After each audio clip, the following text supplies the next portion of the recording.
Okay, so we've got our set, we've got clicks and guides and tracks and even generic click for songs that don't have tracks, and we're feeling pretty good about ourselves. But I want to talk about warping. This is where things can get kind of weird for people, where you can get kind of weird sounds and your tracks aren't playing back the right way. And so let's just talk about warping. This is really important. Again, emphasize this earlier on in this tutorial, but under your preferences, you do want to make sure under your record, warp, and launch tab that your loop and warp for short samples is unwarped one shot. You want to make sure that your auto warp for long samples is off, default warp mode, complex. That'll save you a lot of headaches. Again, just want to re-emphasize that, how important that is in case you didn't already catch that earlier.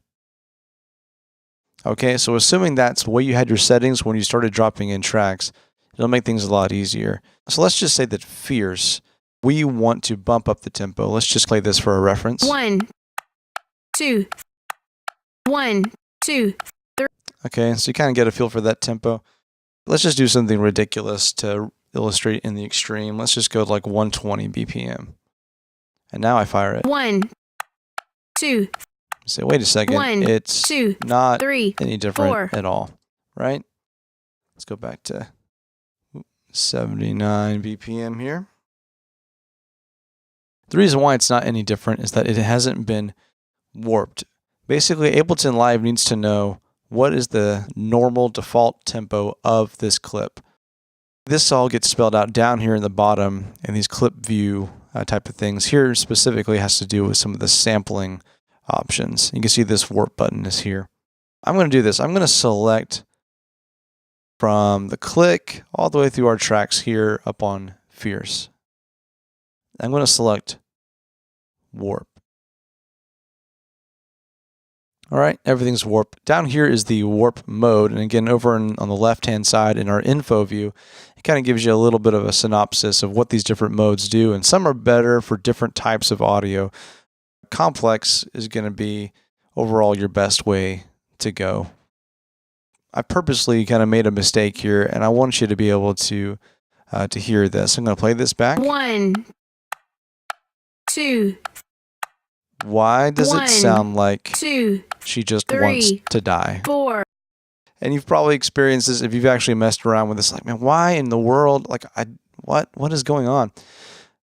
So this is where, if something is unwarped and you're switching it to warped, it's going to default in here. This tempo is going to naturally default to whatever was up here in your set tempo up here globally whenever you warped it. So again, if it's going from unwarped to warped, whatever's up here in your top left, that is what's going to show up down in here in your what's called the segment BPM. Basically, that's the BPM that you're telling Live. That's what this is. This audio over here, this is the tempo for that. And that actually gets assigned to a certain marker, if you will, this little yellow guy over here called a warp marker. If you click on that, and now I type in here, okay, wait a minute, I want this not to be 120 BPM, I want it to be 79 BPM because that's actually the tempo of the song. If you were to make this mistake, you can kind of come back in and type it in. At this point, you'll see obviously the way that this looks in here is going to change because it's back to its normal time frame, what it should be. You can kind of go through and do that per song and that kind of stuff. You can't do it in a group, if you can see here as I select all of these. You can't do them all at once, unfortunately. Something else you could do, I'm just going to kind of undo my way back in time here before the days of warping to the wrong tempo. You can see here, up here we have 120 up at our tempo. And so again, what I did before is I selected all these and warped it without this being changed. So a way to avoid this is you can just fire the tracks first, right? And if you've typed it in your scene, you're going to know that that's going to show up now as your global tempo. Another thing you want to do, or I should say, another thing that you could do is just type it in up here, right? Before you do it, you just type it in to make sure it's in there. Before you go in, select all your tracks and warp. And now you'll see if I just select one of these clips that it is now at the correct segment BPM. This matches what our global tempo would normally be for this song. Okay, so now if I go in over here on the scene, if I change it to 120 BPM. 1, 2, 1, 2, 3, 4. Oh yeah. Fierce has now become a young and free song. Okay, so that's kind of how warping starts to come into play. So again, just make sure you get kind of your order of operations right. Make sure that the tempo in here is actually the tempo that it's supposed to be, the BPM of the song itself. And again, I already told you about the ways it can kind of go wrong, but this is a good place to check if your file is playing back weird. Check this tempo, okay? And check the mode that you're in, because if it's on beats mode, let's just kind of illustrate that. 1, 2, 1, 2, 3, 4. So there's kind of some weird artifacts now. It's just, yeah, you can kind of hear it in the guide a little bit. And this is already kind of got some effects on the sample and stuff. So it's not super obvious. But again, beats is better for percussive stuff. Complex is the way to go. So sometimes you can get some weird sounds when you warp it with a different warping mode. Okay, I'm going to get this back to our regular tempo, 79 BPM. But now let's kind of look at what if I wanted to transpose. So I'm not doing a tempo change. I want the tempo to stay the same, but I do want the key to change. Some things to keep in mind is, what is it that I want to transpose?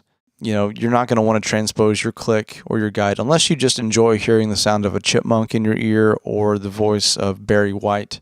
You're not going to want to transpose these things, your click and your guide. You're just transposing your tracks, right? It's easy to forget that sometimes because you end up selecting everything, you warp it, and then you transpose it. But just keep that in mind. One thing, though, that's very important when you're transposing, just because you are not transposing your click and your guide doesn't mean you shouldn't warp it.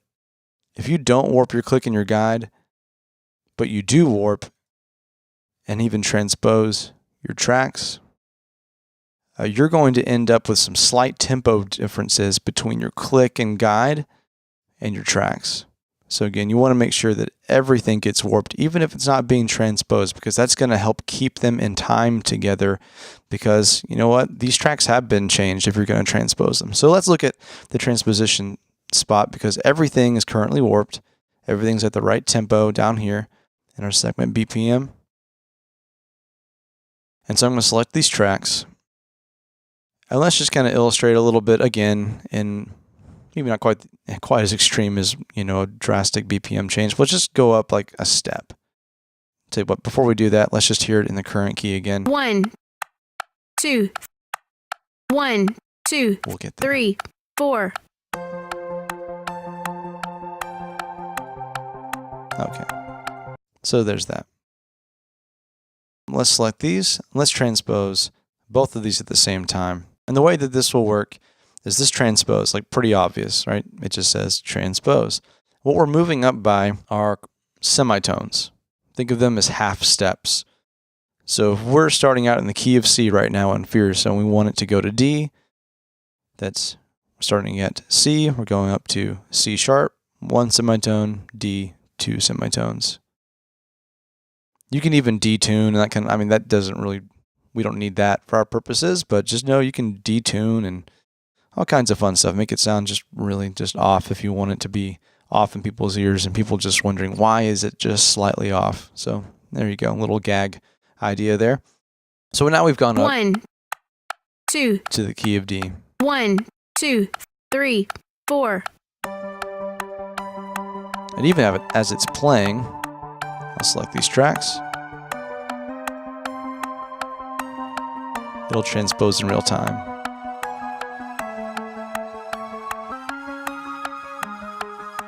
Obviously, the further you go, you kind of lose some of the quality of the sound to begin with, but Verse. it'll be there. It'll be at the right pitch. All right? So real simple. So that's how you can use warping to transpose, both in terms of your BPM as well as your key.